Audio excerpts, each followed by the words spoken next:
안녕하세요. 사연에 빠지다의 DJ 민영입니다. 오늘 사연은요, 개념 없는 며느리와 무식한 사돈댁의 만행에도 불구하고 아들을 위해서 꾹 참아냈던 시어머니가 화병으로 결국 쓰러지자 보다 못한 남편이 팔을 걷어붙이고 복수극을 준비했다고 합니다. 오늘 사연 어떤 내용일지 함께 들어볼게요.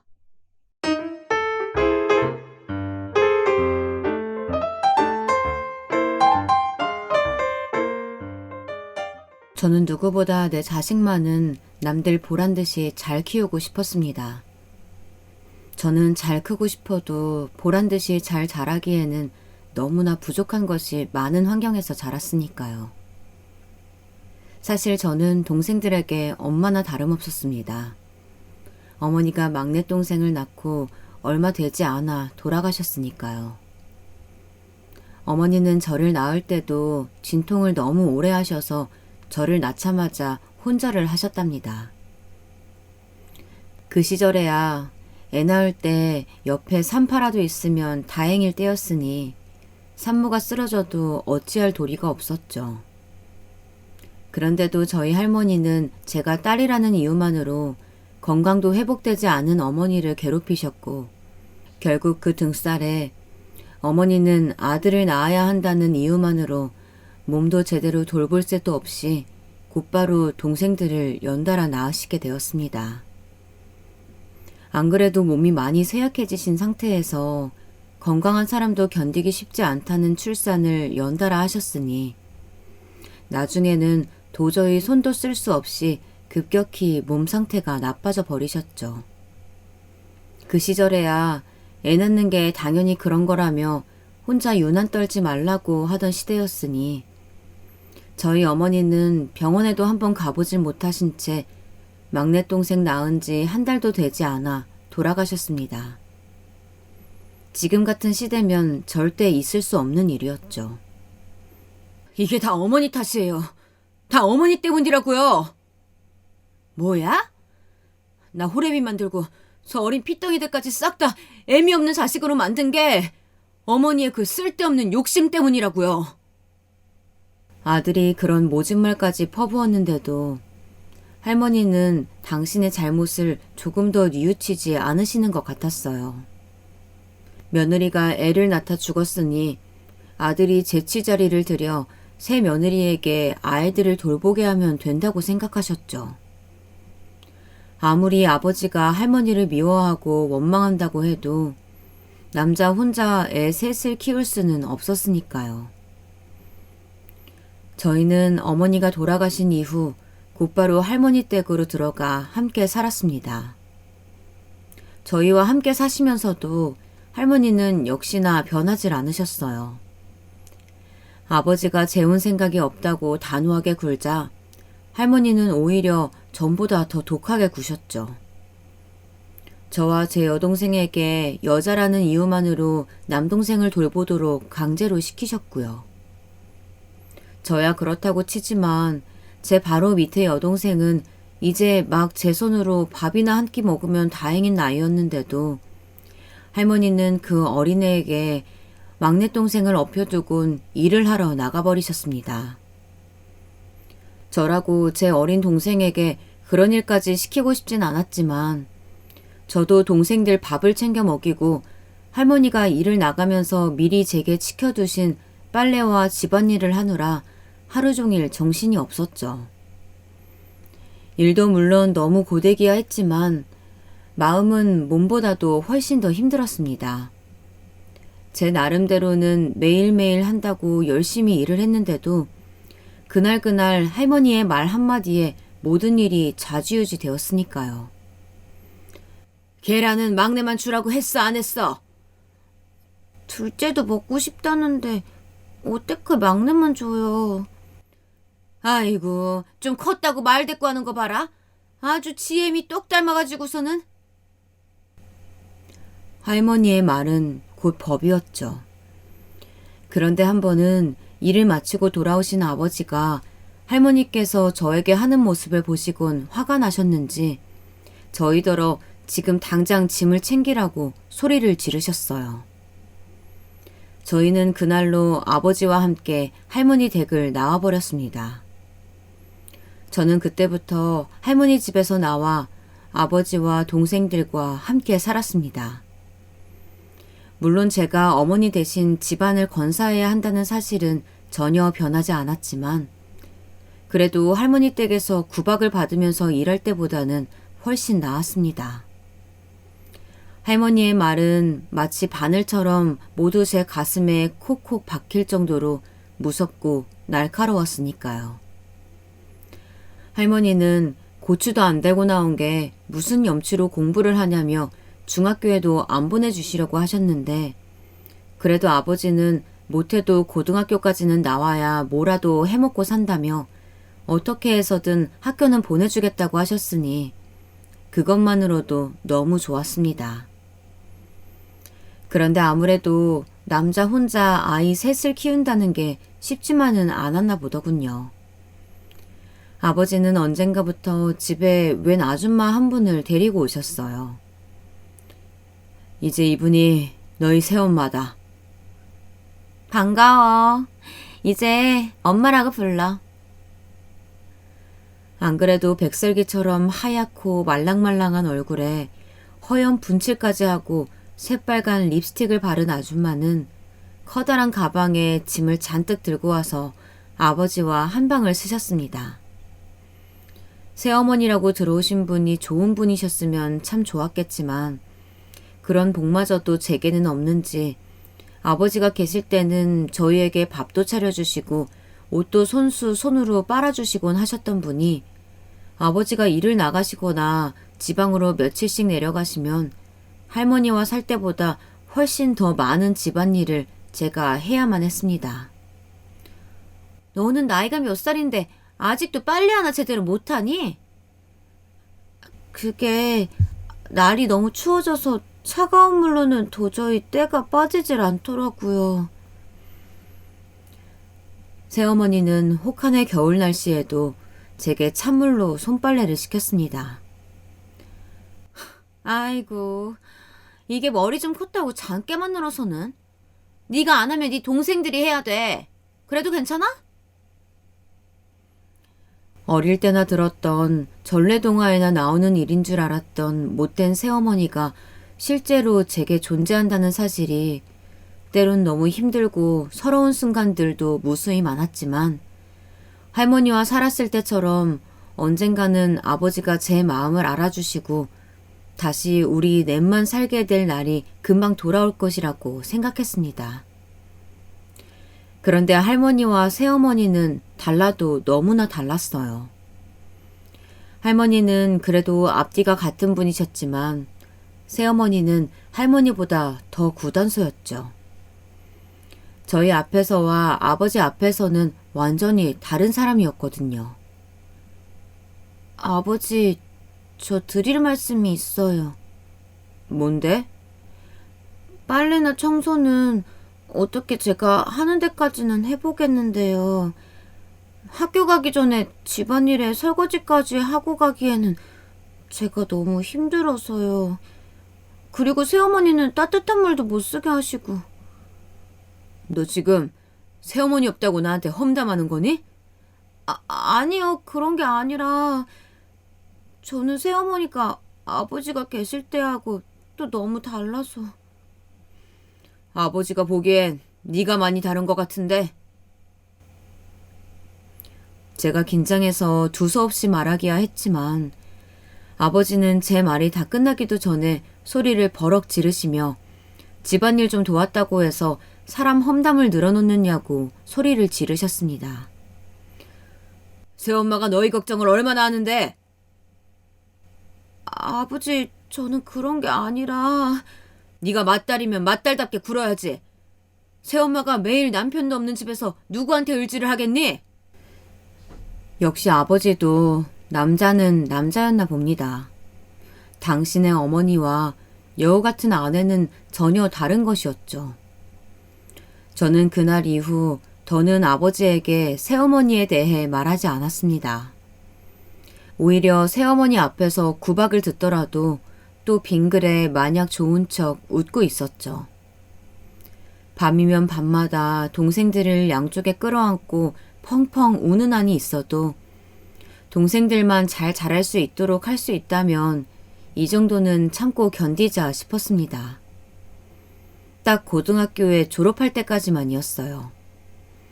그래도 상업고등학교라도 나와야 사회에 나가서도 저와 동생들, 세 식구는 먹고 살 만한 일이라도 구할 테니 더럽고 치사해도 졸업할 때까지만 참고 버티자 싶었습니다. 저는 그렇게 몇 년을 더 모진 구박과 핍박을 굳게 버티고 버텨 학교를 졸업하자마자 동생들을 데리고 집을 나와버렸습니다. 물론 가진 것이라고는 건강한 몸뚱이 하나와 딸린 입 둘, 고등학교 졸업장 한 장뿐이었으니 아버지에게 손을 벌려 월세집 하나 간신히 구할 돈만 들고 집을 나왔습니다. 이제 제게는 아버지든 새어머니든 보호자는 필요하지 않았으니까요. 제가 제 동생들에게 믿음직한 보호자가 되어줄 수 있다면 그걸로 되었다 생각했습니다. 그렇게 저는 그때부터 악착같이 돈이 되는 일이라면 뭐든지 했습니다.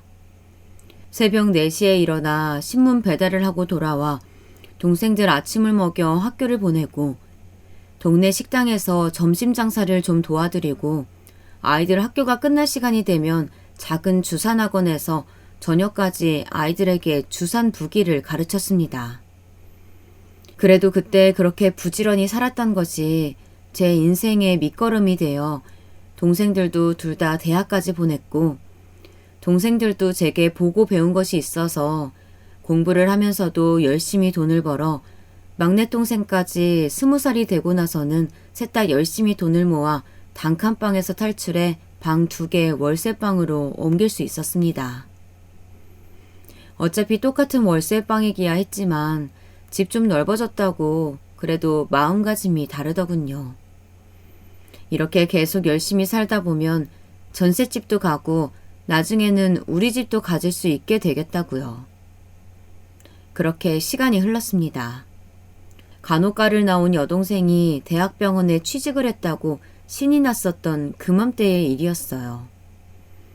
저를 예전부터 예쁘게 봐주셨던 학원 원장님께서 남자를 소개해주겠다고 하시더라고요. 남자는 전기를 전공한 기술자에다가 꽤 좋은 회사에 다니고 있었는데 집안이 좋아 아마 결혼을 하면 시댁에서 집도 사주고 아들 가게도 하나 차려줄 수 있을 거라고 했다며 무조건 만나보라고 하시더라고요. 저는 가진 것도 없고 동생들만 줄줄이 둘이나 있는데 그 남자가 좋다고 할까요? 제가 생각해도 저는 선을 보러 나갈 정도의 조건은 되지 않는 것 같았습니다. 사실은 그 남자가 얼마 전에 내 부탁으로 잠깐 학원에 왔다가 자기를 봤어. 근데 첫눈에 반했다고 나한테 어떻게든 소개해달라고 조르더라고. 태어나서 처음 있는 일이었습니다. 남자가 제게 첫눈에 반했다고 하는 것은요. 그렇게 저는 원장님의 소개로 남편을 만나게 되었습니다. 남편은 처음 보았을 때부터 인상이 너무 좋았습니다. 따뜻하고 정갈해 보이는 사람이었죠. 선을 본 첫날부터 결혼을 하기 전까지 데이트를 할 때마다 남편은 매일 저를 경양식집으로 데려가 돈가스를 사줬습니다. 그때는 다른 음식점보다 경양식이 훨씬 더 고급 음식점이었으니 남자가 도저히 멋져 보이지 않으려고 해야 않을 수가 없었죠. 그리고 연애를 본격적으로 시작하고 나서 제 동생들을 소개해줬는데 그때부터는 데이트를 하다가도 동생들까지 자주 불러서 밥도 사주고 막내 동생 옷이며 운동화도 그렇게 사주었습니다. 외동아들이었던 남편은 동생들을 처음 보았을 때부터 마치 가족이 될 운명처럼 편안하고 좋았다고 해요. 해줄 수 있다면 뭐든지 해주고 싶었다고 하더라고요. 저는 다시는 이런 사람을 만날 수 없을 것 같아서 만난 지 반년도 되지 않아 결혼을 했습니다. 그렇게 빠른 시일에 결혼을 결정지을 수 있었던 건 바로 남편의 크나큰 배려 덕분이었죠. 남편이 먼저 나서서 신혼집에서 동생들과 함께 살자고 제안을 해준 것이었어요. 당연히 시부모님은 반대하셨지만 온순하게만 보이던 남자가 단호하고 자신이 하고자 하는 일에는 굉장히 남자답더군요. 부모님에게 앞으로의 미래는 저와 함께 하기로 마음을 먹었으니 책임도 자신이 다 지겠다며 간섭하지 말라고 밀어붙였습니다. 시부모님께는 죄송했지만 제 인생에도 이런 든든한 사람이 생겼다는 것만으로도 저는 너무도 기뻤습니다. 남편과의 결혼은 지금까지의 제 인생의 모든 고난과 역경을 씻어주는 보답과도 같은 선물이었습니다. 제게도 진정한 보호자가 생긴 것이었죠. 그렇게 저희는 신혼집에서 제가 사랑하는 동생들과 남편과 함께 신접살림을 시작했습니다. 저는 결혼한 지 얼마 되지 않아 아들을 출산했어요. 아들은 너무나 이뻤습니다. 어쩜 저와 남편의 좋은 점만 그렇게 닮아서 낳을 수 있는지 싶을 만큼 사랑스러웠죠. 당시에 남편이 회사를 그만두고 시작한 가게 일을 돕느라 우리 부부는 둘째 생각은 할 수도 없었습니다. 남편과 저는 아들 하나만이라도 건강하고 부족할 것 없이 잘 키우자고 생각하며 열심히 일하고 최선을 다해 길렀습니다. 그렇게 잔소리 한번 하지 않아도 뭐든지 스스로 척척 잘 해내고 중고등학교 때는 그 흔한 사춘기 한번 없이 성실하게 잘 자라준 우리 아들은 대학도 수석으로 입학해 저희의 자랑이 되어주었습니다. 정말 남들은 아들 하나만 있어도 엄마 속이 새카맣게 타들어갈 정도로 속을 썩이는 집들도 있다는데 저희 부부는 항상 아들 하나는 거저 키웠다고 할 만큼 사랑만 듬뿍 주며 다른 건 특별히 해준 것이 없었죠. 그런데 지금까지 썩이지 않은 속을 꼭 굳이 결혼으로 퉁치려고 한 것처럼 연애 한번 제대로 한 적 없었던 아들이 어느 날 뜬금없이 결혼을 하겠다고 여자를 데려왔습니다. 그것도 무엇 하나 마음에 드는 것이라고는 조금도 없는 여자애를 말이죠. 마치 아버지가 새어머니라고 웬 아주마를 데리고 온 날처럼 제 가슴은 불안하게 두근거렸습니다. 처음 인사를 온 날부터 예사롭지 않았으니까요. 한겨울이긴 했지만 젊은 아가씨가 발목까지 오는 모피코트를 입고 왔더라고요. 털이 아주 복슬복슬한 모피코트를요. 그런데 안 그래도 그 모피코트만으로도 기가 막혔는데 그 옷을 벗고 나니 더 가관이었습니다. 안에는 또 거의 헐벗었더라고요. 배꼽이 다 보이는 여기저기 찢어진 반팔 티셔츠에 엉덩이는 간신히 가리는 치마와 색은 말로 표현할 수도 없는 스타킹을 신고 있더라고요. 그 아이의 이름은 주아였습니다. 주아야, 안 춥니? 아, 저는요. 날씨 상관없이 그냥 제가 입고 싶은 대로 입는 걸 좋아해서요. 물론 사람을 겉만 보고 판단해서는 안 되죠. 제 아들에게도 그렇게 가르쳤고요. 하지만 그래도 명색이 좋아하는 남자네 집에 어른들을 처음 만나는 자리인데 옷도 옷이었고 화장은 금방이라도 도깨비도 도망갈 정도로 시커멓게 하고 왔으니 이 애가 정말 우리 집에 결혼을 승낙받으러 온 것이 맞나 싶었습니다. 오히려 제 아들을 떼어내려고 하는 것인가 싶을 정도였죠. 그런데 막상 하는 말을 들어보니 결혼은 또 하고 싶은 것 같았습니다. 이야기를 나누니 내내 제 아들 손을 꼭 잡고 계속 쪼물거리고 있었고 아들이 화장실이라도 가려고 일어나면 졸졸 쫓아다니더군요. 그리고 무엇보다 가장 신기한 것은 제 아들의 반응이었습니다. 지금까지 살면서 제 아들놈이 그렇게 밝게 웃으며 어쩔 줄 몰라 하는 것은 처음 보았지 뭐예요. 남편은 평생 공부만 하고 사내라 여우 같은 여자에게 홀라당 넘어간 것은 아닐까 싶다며 조금 더 연애를 하게 두고 결혼은 좀 더 생각해보자고 했습니다. 하지만 아들은 처음으로 아버지의 의견에 반기를 들며 결혼을 시켜달라고 우기더라고요. 저 주아 아니면 누구와도 결혼할 생각 없어요. 그러니까 허락해주세요. 아들은 당시 대기업 연구원으로 취직한 지 얼마 되지 않았을 때였는데요.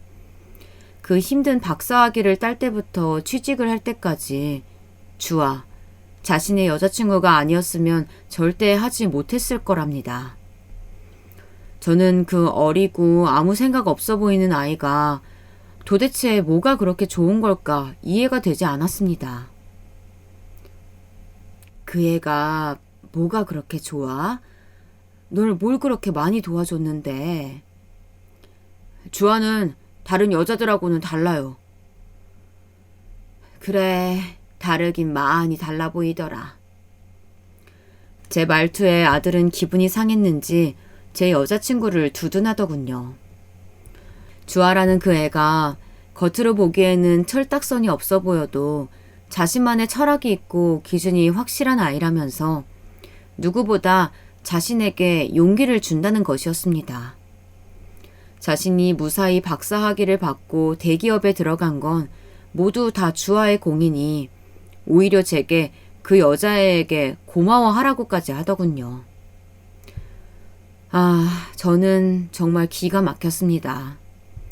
지금까지 제가 차려준 밥을 먹고 지 아버지와 제가 환갑을 훨씬 넘기면서까지 일해 번 돈으로 30이 다 되어서까지 공부 뒷바라지를 해놨더니만 이게 다 그 여자의 덕분이라네요. 여자한테 홀려도 단단히 홀린 것 같았죠. 옛날 어린 시절에 보았던 제 아버지처럼 말이죠. 어릴 때 기억 때문인지 저는 주아라는 그 아이가 자꾸만 새어머니와 겹쳐 보이며 마음에 들지 않았습니다. 그리고 얼마 뒤 제 생일이었는데요. 가족들끼리의 식사 자리에 아들이 굳이 그 아이를 데리고 오겠다고 하더군요. 자신만의 철학이 있는 아이이니 역시나 그날도 어지간히 튀게 입고 왔더라고요. 아주 반짝반짝 반짝이가 달린 재킷에 가죽 부츠를 허벅지까지 올려 신었더라고요. 저는 어디 무대라도 올라가 축하 노래라도 한 곡 불러주러 온 줄 알았습니다. 와, 아버님 대단하시다. 어떻게 한 명도 모자라서 동생을 둘씩이나 데리고 사셨어요? 결혼하면 다 가족인데 그럴 수도 있지. 아무리 그래도요. 어머님이 그렇게 안 해주면 결혼 안 해준다고 튕기신 거 아니에요? 제 생일이라 제 동생들도 초대해서 함께 식사를 하는 중이다 보니 자연스럽게 옛날에 저희 집에서 함께 살았던 이야기를 하고 있었는데요. 아들의 여자친구는 물색 없이 툭툭 말을 끼어들며 하지 않아도 될 말까지 하더라고요. 오빠, 나 물티슈. 오빠, 나 가위. 오빠, 나 화장실. 네, 옷차림의 말버릇 뭐 다 좋다 이겁니다. 하지만 자꾸만 제 아들을 자기 하인 부리듯 뭘 자꾸 시켜대더라고요. 아니, 지가 화장실을 가는데 왜 제 아들을 데리고 간답니까? 설마 문 앞에서 가방이라도 들고 있으라는 걸까요? 더 화가 나는 건 아무렇지 않은 얼굴로 다 해주고 있는 제 아들이었습니다. 저는 너무 속상하고 서러워서 그날 저녁 동생들과 함께하는 술자리에서 하소연을 늘어놓았죠. 그 똑똑한 놈이 어쩌다 저런 애한테 빠져가지고서는. 제 하소연에 동생들은 이미 단단히 빠진 걸 부모가 어쩌겠냐고 지금은 만난 지 얼마 안 돼서 그러는 거니 좀 더 지켜보라고 하더라고요. 언니 기억 안 나? 언니 시어머니도 동생 둘이나 달고 온 며느리 싫다고 했는데 형부가 막 밀어붙였잖아. 그러네. 매형 닮은 거네. 동생들은 제 속상한 마음도 모르고 자꾸만 옛날 얘기를 꺼내며 제 아들이 남편을 닮아서 여자에게 한 번 빠지면 앞뒤 구분도 못하는 거라며 웃어 넘겼습니다. 그 자리에서는 언니 속도 몰라준다며 버럭 하고 나와버렸지만 집에 오는 길에 내내 생각을 해보니 저렇게들 좋아하는데 말려봐야 아들과의 사이만 더 나빠질 것 같더군요. 그래서 저는 남편을 설득해 부모라도 한번 만나보자 이야기하며 상견례 날짜부터 잡았습니다. 그 부모를 보면 그래도 자식이 좀 더 명확하게 보일 테니 말이었죠. 제 속도 모르고 상견례라는 말에 아들은 아주 신이 난 데 보이더라고요. 저희 부부가 결혼을 허락해줬다 싶어서요. 상견례는 아들이 예약해두었던 한식당에서 했습니다. 주차장에 저희 부부와 아들이 먼저 도착해 주차를 하고 있었는데 주차장 입구에서부터 요란한 엔진음이 들려오며 빨간색 스포츠카 한 대가 들어오더라고요. 딱 봐도 고급 외제차였습니다. 식당 주차장에서까지 누가 저렇게 요란하게 들어오는가 봤더니만 이게 무슨 일입니까? 바로 주아. 그 애와 저희의 사돈이 될지도 모르는 부모님 두 분이 차에서 함께 내리더라고요. 그 자리에서 티를 낼 수는 없었지만 저와 남편은 너무나 놀랐죠. 우선 놀란 마음을 애써 진정시키고 저희는 모두 함께 식당 안으로 들어갔습니다. 그런데 막상 상견례 자리에서 이야기를 나누다 보니 주아만 이상한 게 아니더군요. 들어오다 차 봤습니다. 너무 멋지시던데요? 아, 보셨군요. 남자가 죽기 전에 스포츠카 한 번은 타보고 죽어야 되지 않겠습니까? 네, 잘 어울리시더라고요. 제가 차도 좋아하는데 요새는 골프에 또 한참 빠져서 요새 아주 필드에서 삽니다, 살아요.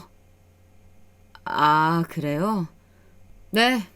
제가 다니는 곳은 워낙 회원권도 비싸고 이 프라이빗한 곳이라서 아무나 들어오진 못하는데요. 사돈 생각 있으시면 또 제가 꽂아드리고요. 아니요. 저는 운동신경이 없어서. 나이 좀 먹었다고 집에만 계시면 안 돼요. 이 골프라는 게 허리에, 남자의 허리에 완전 좋다니까요. 처음엔 좀 시원시원한 분인가 보다 했는데 이야기를 하면 할수록 뭔가 가볍달까요? 모든 말이 진심인지 아닌지 분간이 안 되더라고요. 이 가방 자네가 주아 사줬다면서? 아, 네, 어머님. 완전 내 스타일. 그래서 내가 오늘은 좀 든다고 주아한테 뺏었잖아. 장인 자리뿐만이 아니라 장모 자리도 예사로워 보이지는 않더군요. 저는 그 순간 아들의 얼굴을 흘기 바라봤지만 저 녀석이 원래 저리도 철이 없었나 싶을 만큼 주아의 얼굴만 뚫어져라 바라보고 있었습니다. 주차장에서 본 비싼 외제차까지 끌고 다닐 정도면 제 아들이 처갓집의 경제적인 부분까지는 걱정하지 않아도 될 만큼은 되는 거겠지 싶어 꼬치꼬치 묻지는 않았습니다. 그런데 막상 결혼 준비에 대한 이야기가 나오자 그들의 속셈이 조금은 보이더군요. 저희는 만약 두 아이가 결혼하게 되면 시작은 저희 집에서 함께하길 바랬습니다. 저희 부부가 살고 있는 집은 1층에 상가를 가지고 있는 4층짜리 건물이었어요. 각 층마다 입구가 따로 있는 엄연히 분리된 건물이었죠. 저희 입장에서는 남편 명의의 건물이었으니 들어와 살라고 한 것뿐이었는데요. 그런데 제 아들이 그 이야기까지는 안 했는지 순식간에 이야기의 주제가 남편이 건물이 있다는 이야기로 넘어갔습니다. 저희와 사돈이 될지도 모르는 주아의 부모는 대놓고 건물 가격에 대해 묻는 것도 모자라서 상가는 몇 개나 들어와 있는지 묻더군요. 그리고 무엇보다 어이가 없었던 건 아들에게 언제쯤 증여를 해줄 거냐고 하는지까지 물었습니다. 요즘 사람들은 원래 다들 이런 식인 걸까요? 아니면 저희 부부가 이상한 걸까요?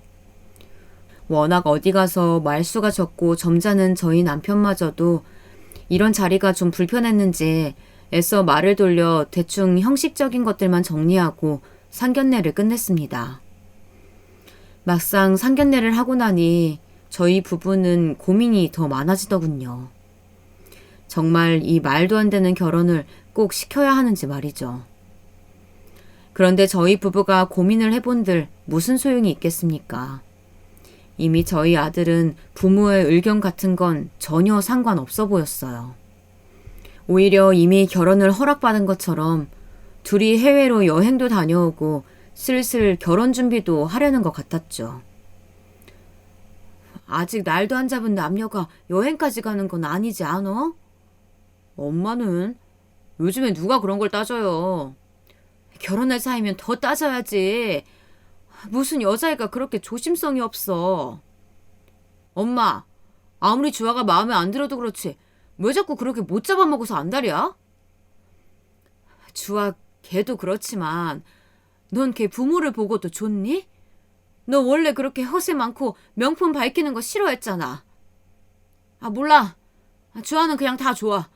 나 주아 없으면 못 살아. 그거야. 너희가 아직 만난 지 얼마 안 돼서 그래. 1년만 더 만나보고. 엄마!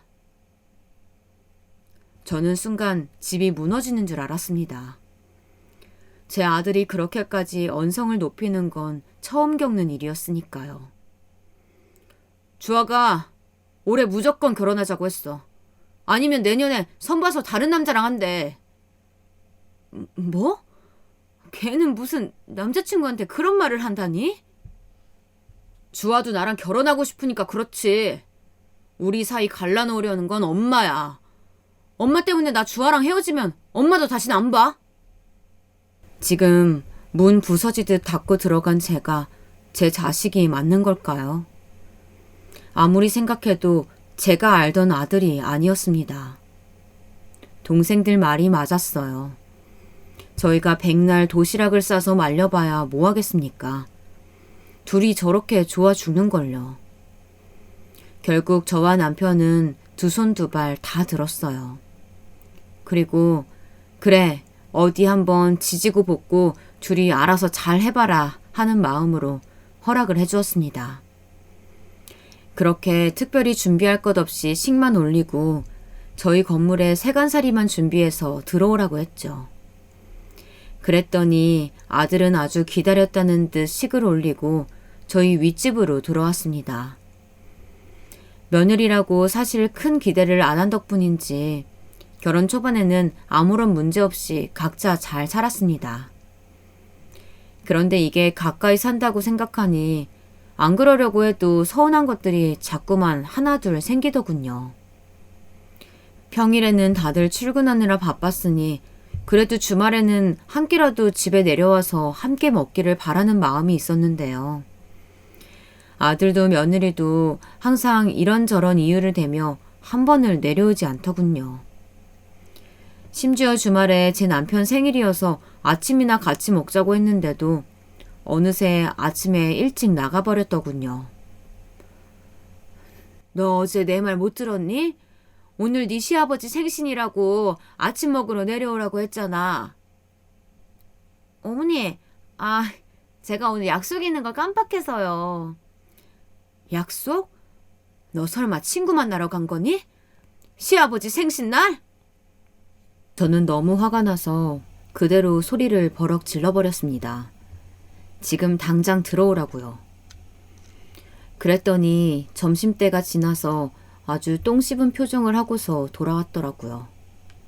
그리고서 한다는 소리가 보통 생일은 저녁에 하지 않아요? 기가 막혔습니다. 제가 미역국을 끓이랬습니까? 아니면 새벽부터 내려와서 상을 같이 차리자고 하기로 했습니까? 아침만 먹고 올라가면 될 일을 이렇게까지 크게 만들다니요. 쟤 데리고 올라가라. 아주 꼴도 보기 싫다. 저는 바로 아들에게 며느리를 데리고 올라가라고 했습니다. 저런 얼굴로 제 남편 생일 축하를 하고 싶지는 않았거든요. 엄마, 오늘만 좀 이해해줘요. 제가 잘 얘기할게요. 제 아들만 내내 잘못했다 할 뿐이지 며느리는 입을 꾹 다문 채 한마디도 하질 않더군요. 사실 그래도 이제 가족인데 지금도 저희 부부와 가까워지려고 하는 것 같지 않아서 많이 서운했습니다. 자식이라고는 아들놈 하나였는데 이러다 이제는 아예 얼굴도 못 보고 사는 거 아닌가 싶을 정도로 얼굴 보기가 힘들더군요. 뭐 물론 저들도 신혼인데 얼마나 좋을까 싶어서 겉으로는 티도 안 내고 별말 하지도 않았어요. 안 그래도 결혼 전부터 며느리를 제가 탐탁지 않아 한다는 걸 아들도 아는데 자꾸만 티를 내면 아들과 걷잡을 수 없이 사이가 틀어질 수도 있을까봐 조심했습니다. 나이가 드니 저도 별 수 없는지 어느새 자식 눈치를 보고 있더군요. 그러던 어느 날이었어요. 분명 둘 다 출근해 나갔을 텐데 윗집에서 사람 기척이 느껴지더라고요. 평소 들리지 않던 발소리도 쿵쿵 나고 현관문이 쾅 닫히는 소리도 나고요. 저는 혹시나 하는 마음에 오랜만에 아들네 집으로 올라가 보았습니다. 어머, 새아가 집에 있었어? 오늘 쉬는 날이야?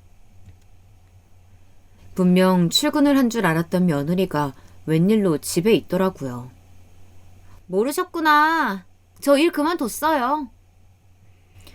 저는 아래 윗집에 살아도 워낙 서로 왕래가 없었으니 처음 듣는 이야기에 아무래도 조금 놀라긴 했지만요.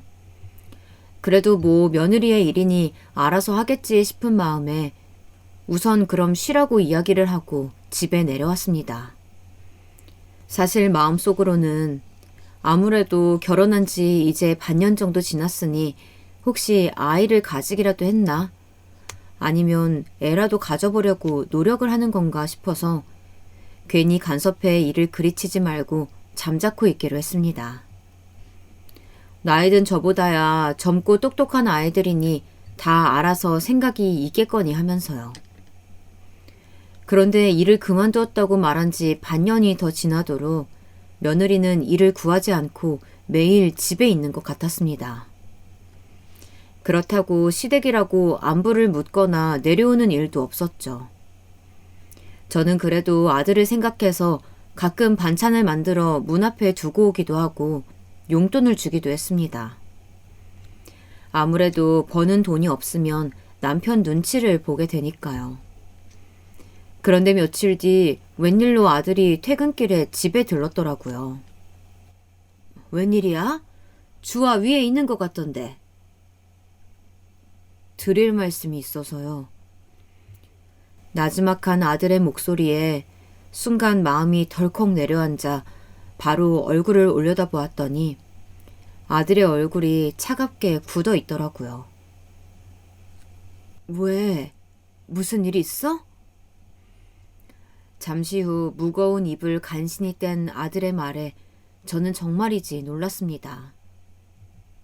엄마, 나 결혼하고 주아한테 밥 한 번 얻어먹은 적이 없어. 아이고, 밥이야. 뭐 일하다 보면 바빠서 못 차려줄 수도 있지. 정 힘들면 엄마한테 말하지 그랬어. 뭐 그랬으면 반찬이나 찌개라도 끓여서 올려다 줬을 텐데. 아무리 살림을 해본 적 없다고 해도 벌써 결혼한 지 1년이고 일을 그만둔 지도 반년이 넘었는데 아직까지도 남편에게 밥을 차려주지 않았다는 건 저도 이해가 되질 않았습니다. 그래도 제가 간혹 반찬도 해다 주었는데 말이죠. 엄마, 그런 문제가 아니에요. 며느리는 원래부터 집에서 음식 냄새가 나는 걸 유난히 싫어한답니다. 그래서 아예 집에서는 밥을 해먹지를 않았다네요. 매일 시켜 먹거나 외식을 했고 가끔 어머니가 문 앞에 두고 간 반찬들은 아예 자신은 구경도 하지 못했답니다. 명절날 싸가지고 올라간 음식들도 말이죠. 개념 없는 며느리의 만행은 거기서 끝이 아니었습니다. 아들은 이제 나이도 있으니 아이를 갖고 싶다고 말했는데 며느리는 아주 손사래를 쳤답니다. 자신은 아이를 낳을 생각이 전혀 없다면서요. 아들도 전혀 몰랐던 사실이라네요. 아이를 왜 안 낳겠다는 건데? 자기 몸 망가질까봐 그게 너무 싫대요. 그럼 일도 안 하고 애도 안 낳고 결혼을 도대체 뭐하러 했대? 며느리의 기이한 행동은 거기서 끝이 아니었습니다. 사실 제가 알기로는 며느리가 외국 패션 대학을 나와서 최근까지도 한국의 패션 회사에 다니고 있는 줄 알고 있었는데요. 그런데 결혼을 하자마자 며느리는 회사에서 상사가 너무 힘들게 한다면서 그만두고 싶다고 했답니다. 그래서 제 아들은 우선 알겠다고 했고 하고 싶은 대로 하라고 대답은 했죠. 그런데 사실 아들도 전부터 아내에게 뭔가 좀 미심쩍은 게 있었대요. 외국에서 공부를 오래 했다는 여자가 간단한 영어 몇 마디도 못하고 회사로 데리러 간다고 해도 근처에도 못 오게 했다더라고요. 아무래도 아들은 이상해서 며느리가 다닌다는 회사에 불쑥 찾아가 보았는데 역시나 주아라는 이름의 직원은 없었답니다. 그래서 아들은 아예 작정을 하고 결혼 초에 아내의 뒤를 밟았답니다.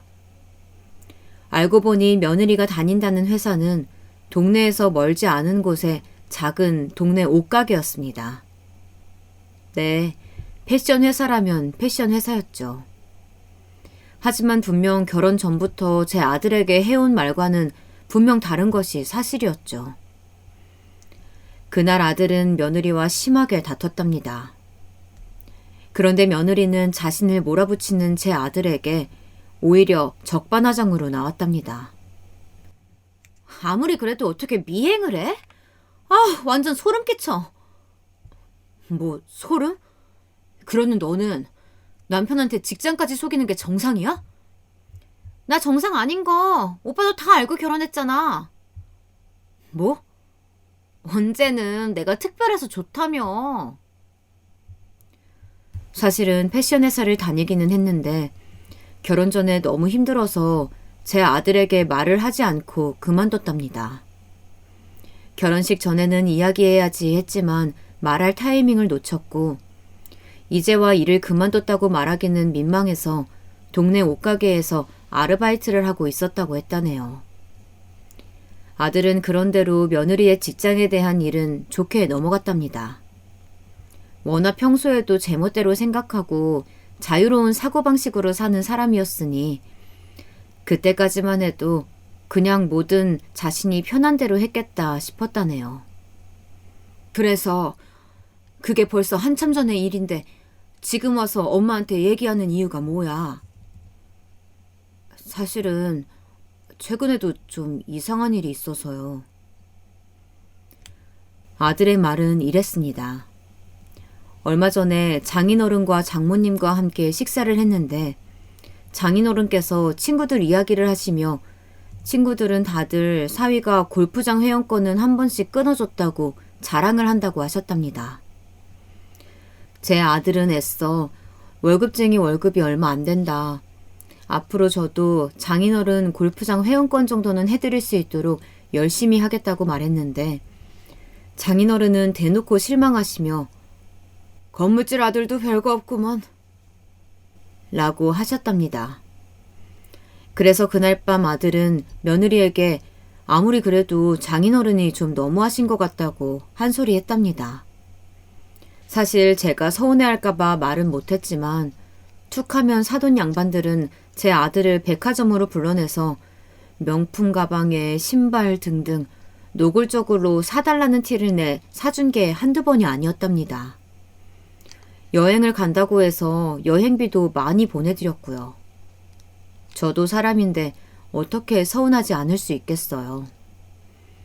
저는 명품백이니 신발이니 사실 그런 건 바라지도 않았습니다. 일주일에 한 번, 아니 한 달에 한 번이라도 집에 들러서 밥이나 한 끼 같이 먹고 가면 좋겠구만. 제가 부르면 매일 별의별 핑계를 대며 한 번을 내려오지 않으면서 친정 부모님께는 제 아들을 아주 살가운 사이로 만들고 싶어하는 며느리가 좀 괘씸하긴 하더군요. 장모님 사드릴 수도 있지. 뭘 그런 걸 가지고 아까워하고 그래. 아들이 좀 속상해하는 말을 가지고 죽이마자 사돈을 욕할 수는 없는 노릇이니 저는 나름 아들을 나무랐습니다. 아들도 결혼 전에는 본인이 너무 좋아 앞뒤 분간도 못하고 결혼시켜달라고 그렇게 조르더니만 막상 살아보니 본인이 생각한 것과는 현실이 달라 힘들어하는 모습이 딱하면서도 속으로는 그것 봐라. 부모 말을 그렇게 안 듣더니만 하는 말이 목구멍까지 나왔습니다. 그리고 이건 아들의 단순한 추측이었지만 며느리가 최근에 부쩍 친정에 가서 자고 오는 일이 많아졌답니다. 물론 친정에서 자고 오는 게 문제가 아니라 다녀오면 부쩍 술 냄새도 많이 나는 것 같고 옷방에 보면 못 보던 가방이나 옷도 늘어난 것 같답니다. 아들은 몇 번이나 어디서 났냐 물었는데 항상 친정 부모님이 사주셨다고 며느리는 둘러댔다고 하지만 아들은 자신이 처갓집 상황을 뻔히 다 아는데 그럴 리가 없다며 며느리를 믿지 못하겠다는 거였습니다. 아들의 표정도 반응도 분명 1년 전과는 많은 것이 달라져 있었죠.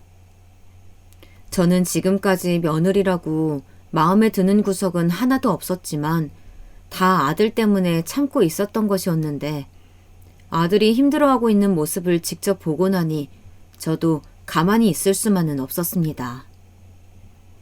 며느리에게 콩깍지가 아주 제대로 씌어 부모도 모를 만큼 사랑했던 제 아들이 뭔가 이상하다고 느낀 거라면 분명 며느리에게 뭔가 문제가 있긴 있어 보였죠. 저는 그 다음날 아들이 출근하고 난 이후 아들 집으로 갔습니다. 어머니? 아침부터 무슨 일이세요?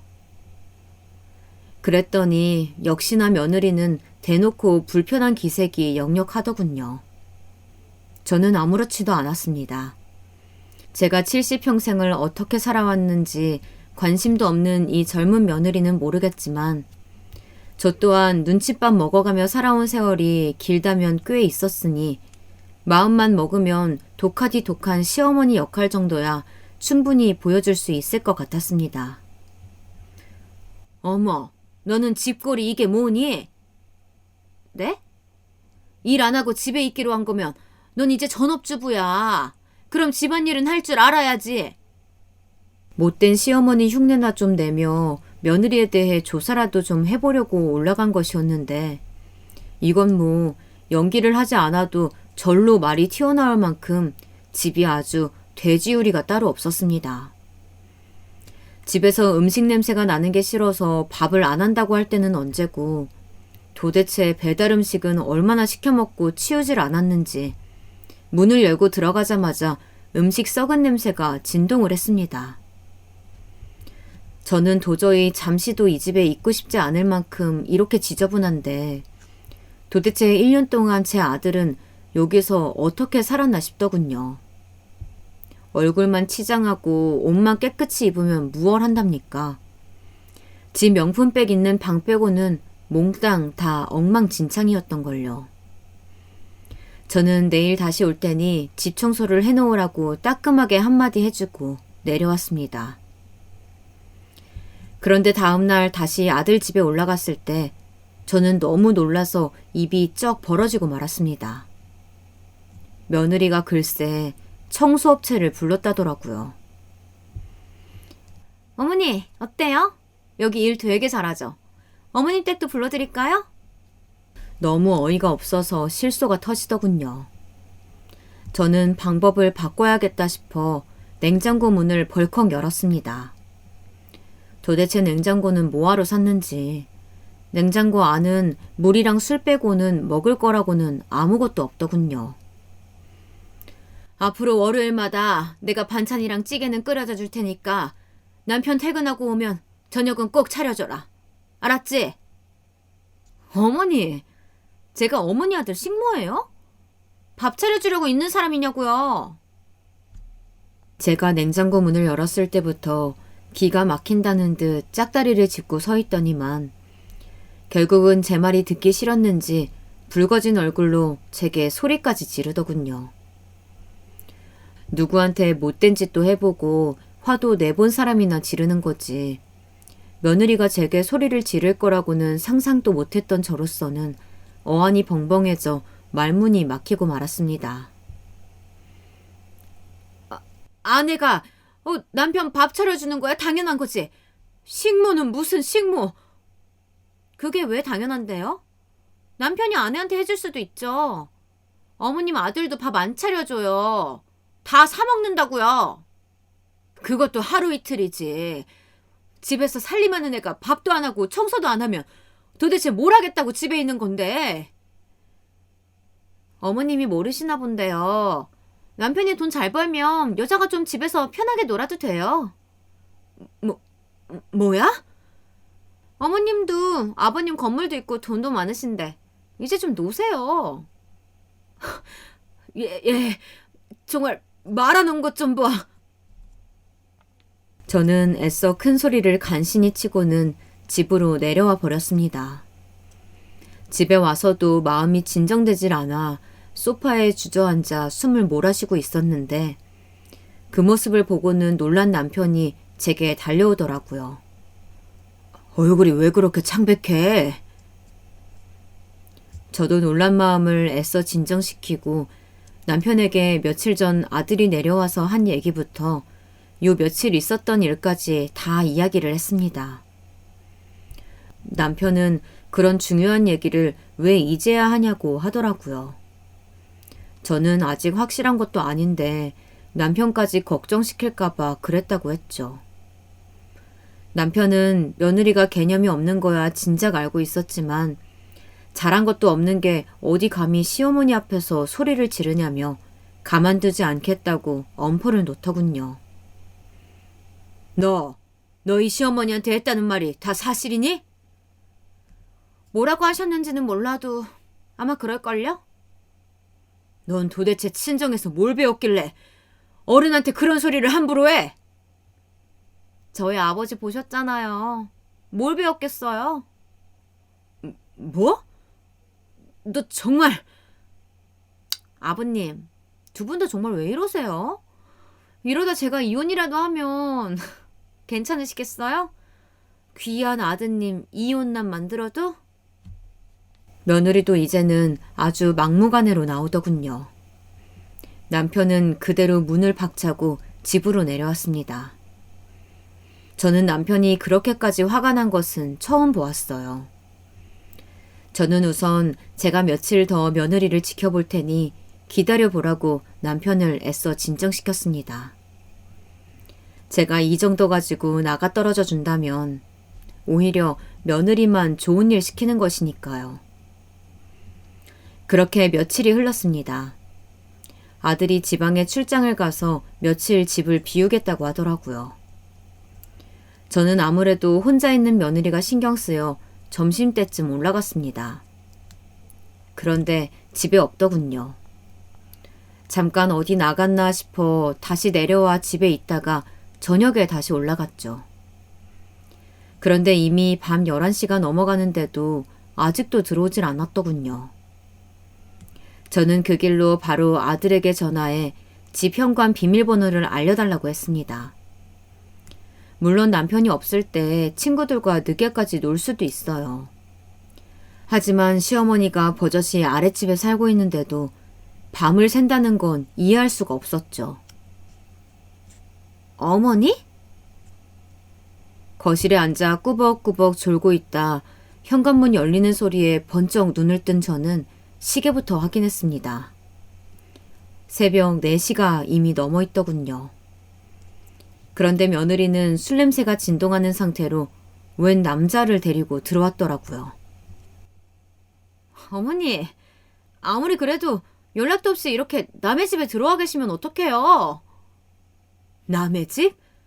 여기가 어떻게 남의 집이야? 아무리 아들 집이라도 결혼해서 아내랑 같이 살면 제 집이기도 하죠. 정말 강적이었습니다. 어릴 적 어린 저에게 집안일을 시키던 할머니나 아버지 앞에서는 저희를 사랑하는 척 연기하던 새어머니보다도 지금 제 앞에서 억울한 척하고 있는 며느리가 훨씬 더 강적이었습니다. 저는 이대로는 도저히 넘어갈 수가 없었어요. 도대체 우리 집안과 제 아들을 얼마나 만만하게 생각하면 이렇게 정신없이 굴 수 있을까 싶었죠. 저는 며느리에게 도대체 이 시간까지 뭘 하고 다니는 거냐. 유부녀가 남편도 집에 없는 상황에 어떻게 외간 남자를 집에 데려올 수가 있냐 소리쳤죠. 그런데 며느리는 제 화난 목소리에도 전혀 아랑곳하지 않은 채 이 남자는 외간 남자가 아니라 그냥 친구랍니다. 그러고는 왜 간섭을 하시냐며 오히려 뻔뻔하게 나왔습니다. 어머님이 이러시면 저 오빠랑 못 살아요. 뭐? 못 살아? 네, 못 살아요. 어머니 때문에 오빠랑 이혼할 거예요. 순간 저는 하늘이 쿵 하고 내려앉는 것 같았습니다. 가슴이 세차게 뛰어대고 손끝이 바들바들 떨리더군요. 도대체 이런 애가 어디서 나타난 걸까요? 어디서 나타나서는 내 아들의 인생을 망가뜨리려는 걸까요? 여보! 순간 초인종 소리가 들리고 잠시 뒤 며느리가 나가 문을 열고 남편의 목소리가 들리는 것까지는 기억이 났지만 그 이후로는 아무런 기억도 나질 않았습니다. 남편 말로는 아들네 집에 간 제가 늦어도 너무 늦으니 걱정이 돼서 올라왔는데 문이 열리자마자 제가 쿵 하고 바닥에 그대로 쓰러졌답니다. 남편은 너무 놀라서 며느리에게 응급실에 전화를 하라고 했는데 며느리는 오히려 차분하게 자신이 아들과 이혼한다고 해서 쇼크 받으신 것 같다고 태연하게 말했다고 하네요. 남편은 더 이상 이대로 두고 볼 수는 없다면서 제게 지금 이 순간부터는 잠자코 있으라고 했습니다. 지금부터는 자신이 다 알아서 하겠다면서요. 저는 이 점잖은 양반이 하길 뭘 하나 싶었죠. 그런데 남편은 바로 그 다음 날부터 눈에 불을 켜고 주변에 아는 지인이란 지인들에게 모두 다 연락을 돌리더군요. 그리고 며칠 뒤 남편은 아들을 따로 불러내 방 안에서 저만 빼고 뭔가 진지한 이야기를 나누는 것 같았습니다. 그러고는 잠시 뒤 아들의 울음소리가 방 안 가득 울려 퍼졌습니다. 저는 너무 놀라 방문을 활짝 열고 들어갔는데 어깨를 움찔거리며 울고 있는 아들을 남편이 토닥이며 위로하고 있었습니다. 저 이혼할게요. 아버지가 말씀하신 대로 해주세요. 저는 이게 다 무슨 소리인가 싶어 어리둥절 남편의 얼굴만 올려다보았는데 남편은 알겠다고 한마디 하더니만 고개를 끄덕이더군요. 그리고는 며칠 뒤 상견례를 했던 한 식당으로 며느리와 사돈댁 식구들을 모두 불러냈습니다.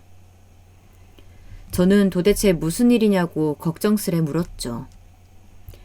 저는 무슨 일이냐고 걱정스레 물었는데 오늘 무슨 이야기를 들어도 놀라지 말고 울지도 말라며 남편은 신신당부를 하더라고요. 아이고, 우리 건물주 사돈 잘 지내셨습니까? 아니요. 저는 댁의 천박한 따님 때문에 아주 잘 못 지냈습니다. 네? 이 양반이 지금 뭐라는 거야? 순식간에 분위기는 험악해졌습니다. 저는 남편의 처음 보는 모습에 너무 놀라 눈이 휘둥그레져 어쩔 줄 몰라 하고 있었고 아들 녀석은 마치 세상 다 산 사람처럼 축 처진 어깨로 풀이 죽어 있었습니다.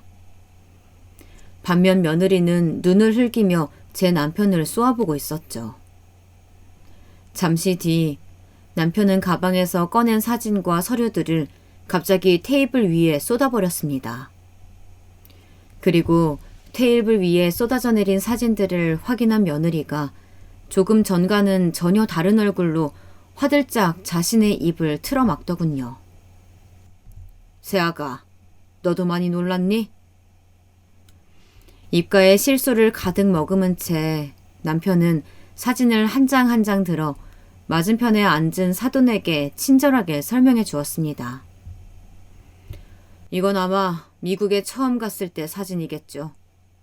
그리고 이거는 바로 얼마 전 사진이고요. 남편이 보여준 사진 속의 인물들은 모두 다 며느리의 사진들이었습니다. 거의 다 헐벗은 채 술을 마시거나 남자들의 품에 안겨있는 사진들이었죠. 아들의 걱정대로 미국에서 패션을 공부했다는 것은 거짓말이었습니다. 하지만 미국에 가긴 했더군요. 한국에서 상습적으로 유부남들을 꼬셔 생활비를 받아 쓰다 걸려 소송에 걸리자 당시에 다니던 대학에까지 소문이 나서 창피했는지 학교까지 그만두고 곧바로 미국으로 몇 개월을 도망갔다가 왔답니다. 그런데 미국까지 갔으면 영어 공부나 좀 하고 올 것이지. 개버릇 뭐 못 준다고 거기서도 돈을 벌기 위해 스트립걸, 그러니까 옷을 벗으면서 야한 춤을 추는 일을 했더랍니다. 남편이 알아낸 사실이 그 정도였으면 말도 꺼내지 않았을 거예요.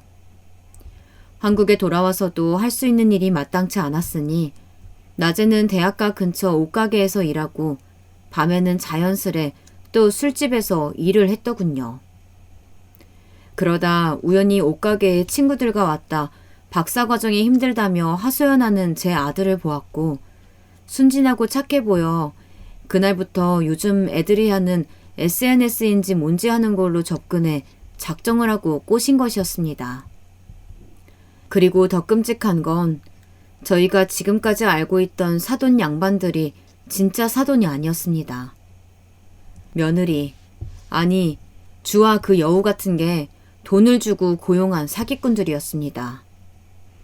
지금까지 아들에게 알게 모르게 여행자금, 골프채, 명품백, 신발 등등 받아먹은 게 아주 어마어마하게 많았습니다.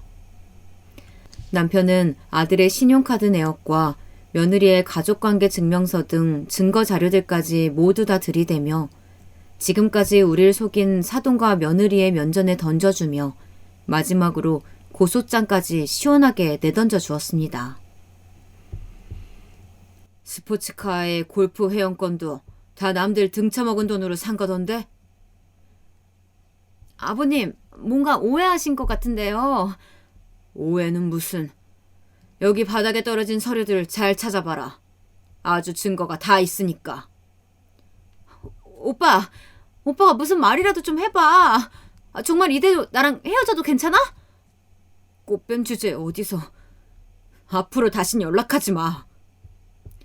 됐다. 너무 구질구질하고 더러워서 더 얘기하고 싶지도 않아. 그냥 이제 법정에서 보자고. 저희는 사기 결혼으로 인한 혼인 무효 소송과 지금까지 아들이 그들에게 갈취당한 금액에다 정신적 피해 보상까지 더해 고소를 진행 중에 있습니다. 그리고 추가로 주아, 그 기집애가 결혼 생활 중에도 다른 남자들을 만나 바람피고 다닌 증거까지 잡아 위자료 청구 소송까지 추가했습니다. 물론 저희 아들은 아직 충격에서 벗어나지 못해 정신과 치료까지 다니고 있는 상태이지만 그래도 지금이라도 여우 같은 그 기집애한테서 제 아들이 벗어났다는 것만으로도 다행이라고 생각하기로 했습니다. 그리고 언제나 젠틀하고 점잖은 줄만 알았던 제 남편을 이번 기회에 아주 다시 봤네요. 제 남편은 한다면 하는 남자였습니다. 70이 넘은 남자가 이렇게 멋있어도 될까요? 역시나 제가 보호자로 인정할 만한 든든한 남자였습니다.